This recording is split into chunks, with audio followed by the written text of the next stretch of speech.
your view, the consequence of the military-political situation at the moment? It's a political situation. It is that.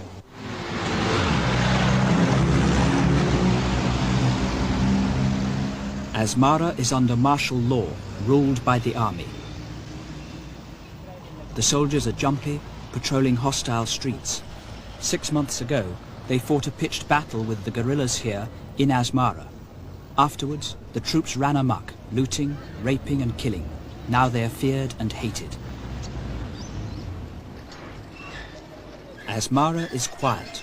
Once busy streets are deserted. Since January, there's been a curfew from dusk until dawn. It is wise to be early indoors. It's not hard for the guerrillas to penetrate Asmara. The city's a warren of small streets and back alleys. The soldiers can control the city, but only by the law of the gun. The people regard them as an army of occupation. The revolutionary government of Ethiopia doesn't relish the oppression it practices here, but believes it's defending the unity, even the survival of the nation. Ethiopia is placed in a sensitive corner of Africa on the southern edge of the Middle East. The Red Sea is a strategic point in the balance of world power. Apart from Ethiopia, almost all the coastline is controlled by Arabs, but Ethiopia's vital Red Sea border is within the province of Eritrea. Arab states, seeking more power there, support the guerrillas. In Eritrea, the Ethiopian army controls the towns, the guerrillas the countryside. The war takes place along the main roads. On the mountain road between Asmara and Keren, troops of the 2nd Division patrol in convoy, 200 soldiers at a time. For 6 months, they've fought to keep this road open. Battles are frequent, ambush is common. Many soldiers have died. They pass silent, frequently hostile villages. The guerrillas claim that 34 villages have been bombed or burned by the army. The army admits to the destruction of 6. The army can win a pitched battle, but not a guerrilla war. The rebels launch sudden attacks, then disappear into the mountain night. The war in Eritrea has now lasted 14 years, but never has it been so fierce, never has it cost so much. Nearly half the Ethiopian army is pinned down, holding Eritrea.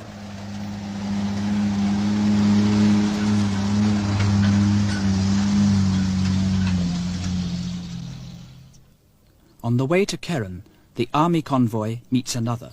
200 grain trucks brought to a halt on their way east to Asmara, bringing food, the first for many weeks, from the northwest of Ethiopia, 300 miles away. The guerrillas have blown up a bridge over a mountain river. The road's impassable. It's now the rainy season. After a storm, the river floods. The trucks have had to wait until the water goes down. It's dangerous here. 3 days before, there was an ambush. The convoy is guarded by troops who escort it all the way through the rebel territory. A little way up the road, the 2nd Division soldiers fan out to clear the way. It's a thorough search. Only the government knows how many men have died in ambush in Eritrea. The army admits a loss of 250 men since January. The real figure must be much higher.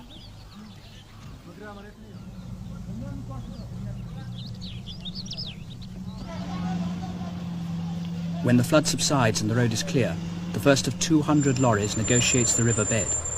It will take over 6 hours for all of them to pass. An economy cannot afford such chaos for long.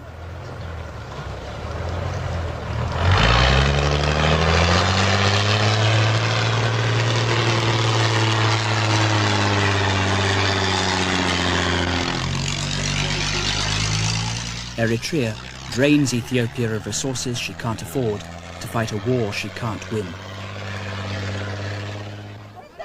In Keren, 60 miles from Asmara, there are more waiting, hungry people. They've walked, most of them, from villages sometimes far away to buy grain, only to find that there's no grain on sale.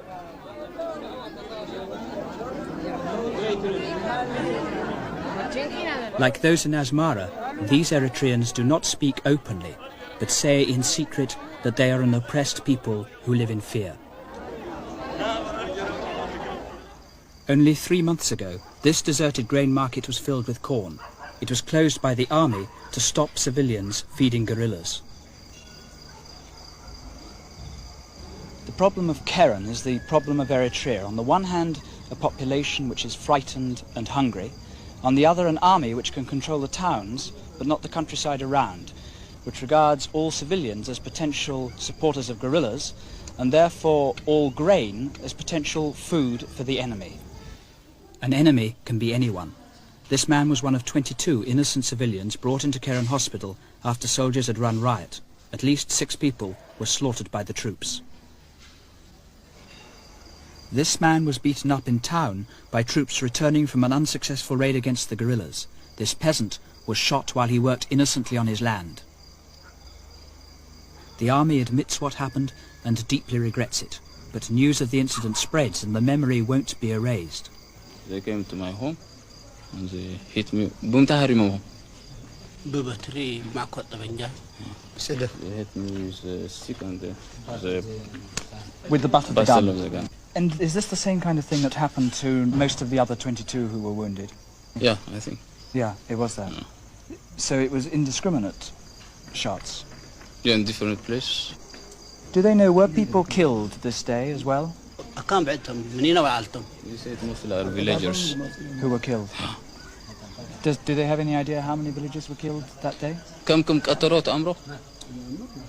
But he is certain that some were killed. Yeah. General Getachew Nadu, the martial law administrator of Eritrea and commander of the army here, rules the province from Asmara. This is the first time he's permitted any reporter or film crew to enter Eritrea for 6 months. He admits that his overriding problem is to isolate guerrillas from peasants, that the rebels can move freely in the country. He believes that the army must hold Eritrea to preserve Ethiopia. But does he keep food from the people?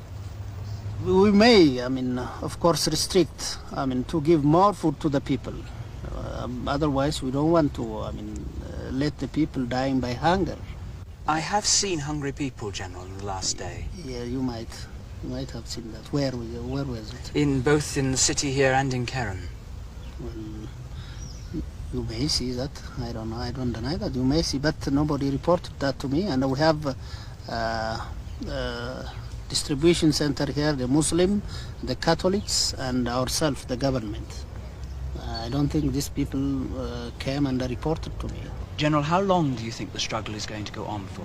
Oh, well, this, of course, I can't tell for how long, but this is, of course, a high policy. Does the solution have to be a political solution, in your view? Well, I don't think this is a political solution. You know, this is a absolutely complicated situation.